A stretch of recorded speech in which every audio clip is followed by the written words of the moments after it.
Void versus voidable. The difference between the legal terms void and voidable is extremely consequential, given the stark differences in outcomes emanating from each of these legal terms, such that void means that an instrument or transaction is so nugatory and ineffectual that nothing can cure it. It is an absolute nullity that precludes the instrument or transaction from having ever taken place, as held in the 1916 Supreme Court of Canada decision Heron versus Lalonde, such that it is nulle initio.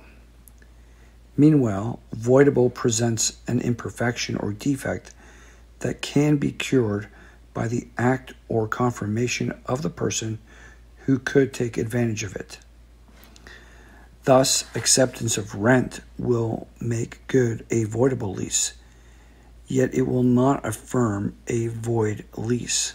For a contract to be void, it is of no effect whatsoever, being a nullity that is incapable of confirmation or ratification.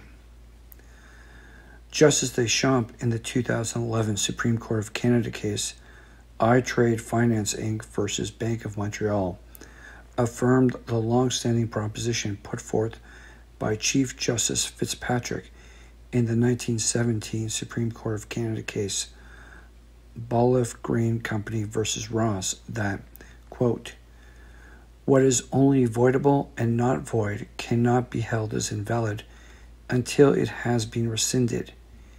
It is not enough to avoid the contract, that nothing is done to affirm it.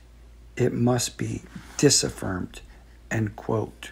Where this has considerable potential impact is in relation to Section 4 of the Alberta Employment Standards Code, which states that, quote, "An agreement that this act or a provision of it does not apply, or that the remedies provided by it are not to be available for an employee, is against public policy and void," end quote. And given that the term agreement includes collective agreements pursuant to paragraph 1(1)(a)(1) of the Code, collective agreements can be rendered a nullity if it prescribes employee payments in contravention of the statutory minimums, which is arguably outside of the ambit of the 1995 Supreme Court of Canada decision in Weber v.